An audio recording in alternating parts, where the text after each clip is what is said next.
और लेकर के सुग्रीव के यहाँ गए।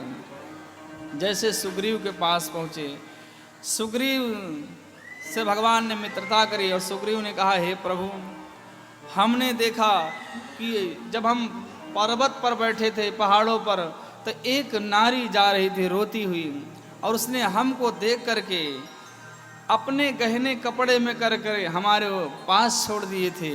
जरा आप देखे तो, राम राम हाँ राम पुकारी, हम ही देखे दीन्हों पटडारी।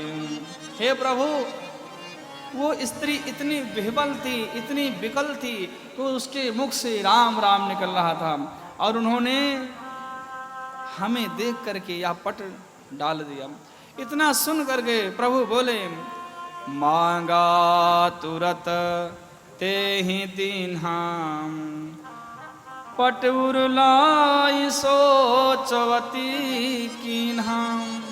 भगवान ने जैसे देखा उस पट को, उसको देख करके भगवान अपने हृदय से लगाकर प्रभु सोच करने लगे, रोने लगे।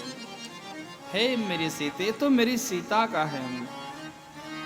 सुग्रीव ने कहा, प्रभु चिंता मत करो, भगवान अब आप हमारे पास हैं तो हम अवश्य आपकी मदद करेंगे।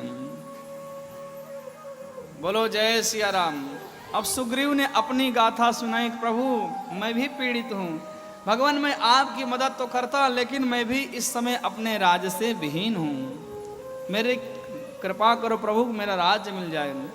जो मेरा भाई है बाली, उसने मेरी पत्नी का भी हरण कर लिया है, और उसने तो मेरे राज्य का भी हरण कर लिया, प्रभु रक्षा करो। तब भगवान ने कहा, चिंता मत करो सुग्रीव, सुन सुग्रीव मारी हूँ, बाली एक ही बान, ब्रह्म रुद्र शरणागत गए, न उबरहीं प्राण। सुग्रीव चिंता मत करो, तुम मेरी शरण में हो, और जो मेरी शरण में आता है उसकी रक्षा करना मेरी जिम्मेदारी होती है, और तुम मेरी शरण में आओ, चिंता मत करो, एक ही बाण में मैं बाली को मारूंगा। बोलो जय सिया राम। इतना सुन करके सुग्रीव बड़े प्रसन्न हुए। भगवान ने कहा, जाओ ललकारो बाली को, और सुग्रीव गए बाली को ललकारे और युद्ध छिड़ा। तो लेकिन जो सुग्रीव और बाली दोनों भाई एक ही मुख के हैं, एक ही समान हैं। प्रभु भ्रमित रह गए, किस पर बाण चलाऊं, किस पर बाण चलाऊं। बाली ने इतना मारा, सुग्रीव अपनी जान बचा के आया भगवान के पास और बोला, प्रभु आज तो आपने मुझे मरवा ही दिया होता। भगवान ने कहा कि पीड़ा हो रही, बोले हाँ। तो भगवान ने अपने हाथ को स्पर्श करा, कर परसा सुग्रीव शरीरा, तन पुलकित गयो सब पीरा। भगवान ने जैसे ही हाथ लगाया, वैसे ही सुग्रीव का मन प्रसन्न हो गया, और जो पूरे शरीर की पीड़ा थी समाप्त हो गई। राम जी ने कहा कि हे मित्र, मुझे क्षमा करना, तुम दोनों भाई एक ही चेहरे को, अब तुम्हें हम किस पर बाण चलाएं। कहीं हमने चलाया, किस पर, बोले हमने चलाया बाण बाली पर और लग गया तुम्हें तो भगवान ने कहा, काम करो, इस बार एक तुम माला पहन के जाओ और जाओ दोबारा ललकारो। जब दोबारा ललकारा है तो बाली लड़ने आया, और जैसे लड़ने आया वैसे भगवान ने पेड़ की आड़ में छिपकर जैसे बाण चलाया, वैसे बाली वहां पर धराशायी हो गया। बोलिए भक्त वत्सल भगवान की। जैसे बाण लगी, बाली गिरा, और बाली ने भगवान को देखा, तुरंत बोल पड़ा, धर्म है तू अवतार हूँ गोसाई, धर्म है तू अवतार हूँ, मारे हूँ मोहि व्याध की नाई, मारे हूँ मोहि व्याध, धर्म है तू अवतार हूँ गोसाई, धर्म है तू अवतार हूँ, मारे हूँ मोहि व्याध की नाई, मारे हूँ मोहि व्याध की नाई। हे प्रभु, तुम तो धर्म के लिए अवतरित हुए थे, फिर ये छुप करके व्याध की तरह क्यों मारा? अरे भगवान, क्या यही धर्म है? क्या एक वीर का यही धर्म है किसी वीर को छुप करके मारना? अरे प्रभु, यदि लड़ना होता सामने से आते। मैं बैरी सुग्रीव प्यारा, कारण कवन अवगुण कवन नाथ मुहि मारा। हे प्रभु, हम दोनों भाई भाई हैं। अरे आप तो जगत के मालिक हो, आपके लिए तो सारी सृष्टि एक समान है, तो हमारी तुम्हारी क्या दुश्मनी थी कि मैं बैरी हो गया और सुग्रीव मेरा भाई प्यारा हो गया? अरे जिस रावण को तुम ढूंढ रहे हो, तुम मुझे मिलते तो सही। उस रावण को मैंने 6 महीने अपनी कांख में दबा के रखा था। एक बार कहते तो सही, रावण को लंका से खींच कर लाता, मैं लंका से खींच कर लाता।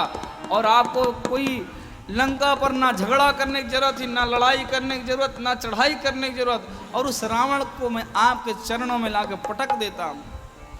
लेकिन प्रभु, आपने भी किससे मित्रता करी? इस कायर सुग्रीव से। मेरा क्या दोष रहा, क्या अवगुण रहा? तो भगवान ने कहा, हे बाली, तुम बात तो सही कहते हो, लेकिन सुनो, मेरी नजरों में, मेरी निगाह में वह व्यक्ति गलत है। कौन?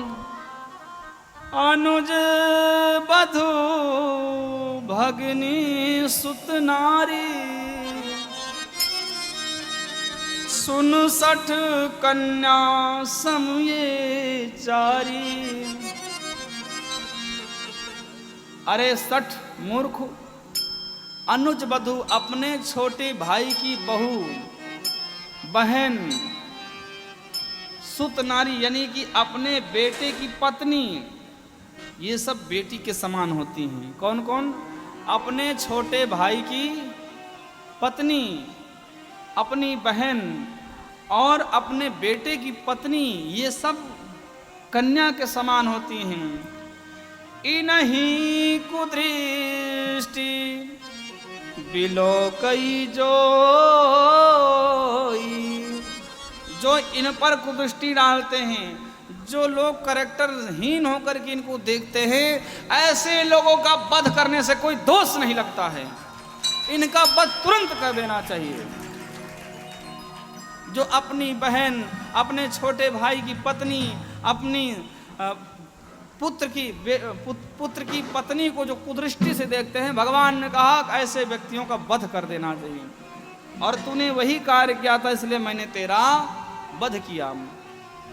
देखो, 2 लोगों ने भगवान से संवाद किया है, एक काली और दूसरा बलि। जब भगवान श्री कृष्ण कालिया नाग को मारने लगे तो कालिया नाग ने कहा, प्रभु मुझे क्यों मारते हो, मेरी क्या गलती है? भगवान ने कहा, कालिया नाग, तू यहाँ पर जमुना में रहकर विष उगलता है, जिसके कारण गैया मर जाती हैं, इसलिए तेरा मैं वध करूंगा। कालिया नाग ने कहा, इसमें मेरी क्या गलती है? अरे आपने मेरे मुख में विष दिया तो मैं विष उगल रहा हूं। प्रभु, यदि आप मुझे अमृत देते तो मैं अमृत उगलता। बाहर जाऊं तो तुम्हारा गरुड़ मुझे मार दे, अंदर रहो तो तुम नहीं छोड़ोगे, तो मैं जाऊं तो कहां जाऊं? इसमें मेरी क्या गलती है? और वही बाली आज कह रहा है कि प्रभु, धर्म हे तो अवतरे हूं गोसाई, मारे हूं मोही ब्यात की। नहीं, कहां की वीरता है? भगवान कहने लगे, कोई बात नहीं, तुम्हारा ये उधार मुझ पर है, समय आने पर तुम्हारा उलाहना पूरा कर दूंगा। वही जब भगवान श्री कृष्ण लीला संवरण करके बैकुंठ को जाने लगे, तो वही बाली बहलिया बनकर भगवान के चरणों में बाण चलाया था, जिसके कारण भगवान बैकुंठ को गए थे। कहने का भाव, भगवान किसी का उलाहना अपने पास नहीं रखते हैं। मेरे राम ऐसे हैं, यदि तुमने कोई कामना कर ली तो तुम्हारी कामना अवश्य पूरी होगी। बाली जब नाना प्रकार से बात विवाद करा तो भगवान ने कहा कि मैं तुम्हारे शरीर को अजय कर देता हूं, मैं तुम्हें जीवित कर दूंगा। तो बाली कहने लगा, नहीं नहीं प्रभु, अब मैं क्या करूंगा जी करके? जन्म जन्म मुनि यतन कराही, अंत राम कही आवत नाही।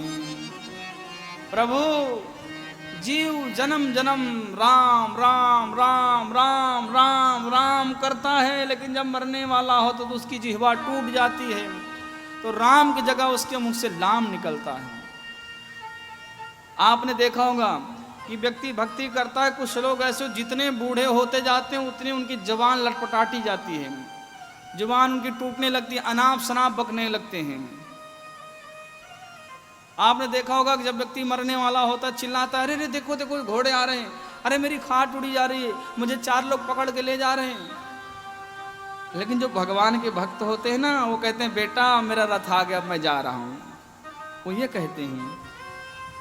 बाली कह रहा है कि हे प्रभु, जन्म जन्म मुनि लोग रटते हैं, यत्न करते हैं, प्रयास करते हैं, लेकिन अंत समय में उनके मुख से राम नहीं निकलता। मैं तो धन्य हूं कि मेरे मरते समय मेरे सन्मुख राम स्वयं खड़े हैं, तो मेरे से अधिक सौभाग्यशाली कौन हो सकता है। आपने यदि भागवत सुनी होगी तो श्रीमद् भागवत में भीष्म पितामह जी हुए। भीष्म पितामह जी को इच्छा मृत्यु का वरदान था। कैसा वरदान? इच्छा मृत्यु का, जब चाहेंगे तभी मरेंगे। है कोई ऐसा? किसी को इच्छा मृत्यु का वरदान नहीं है। तो भीष्म पितामह को जब बाण की सैया पर पड़े रहे, रक्त निकल रहा है, एकादशी का दिन आया, भगवान आए, तो भगवान से भीष्म पितामह कहते हैं कि प्रभु, मेरी माँ गंगा ने कहा था बेटा तुम तभी प्राण त्यागना जब भगवान तुम्हारे सामने हों, तो जरा मेरे सामने खड़े हो जाओ, जब तक मैं प्राण ना छोड़ूं। भगवान खड़े हो गए मुंह बना के, पता नहीं कब ये जाएंगे, तब तक मैं खड़ा रहूं। भीष्म पितामह बोले आपको मुंह चढ़ा के खड़े रहने के लिए नहीं कहा, जरा मुस्कुराइए, स्माइल प्लीज, बोलो जय सिया राम, जरा मुस्कुराइए। तो भगवान मुस्कुराए और प्रभु की जो मुस्कान देखी, और भीष्म पितामह ने अपने शरीर को छोड़ करके प्रभु के हृदय में निवास स्थान ले लिया।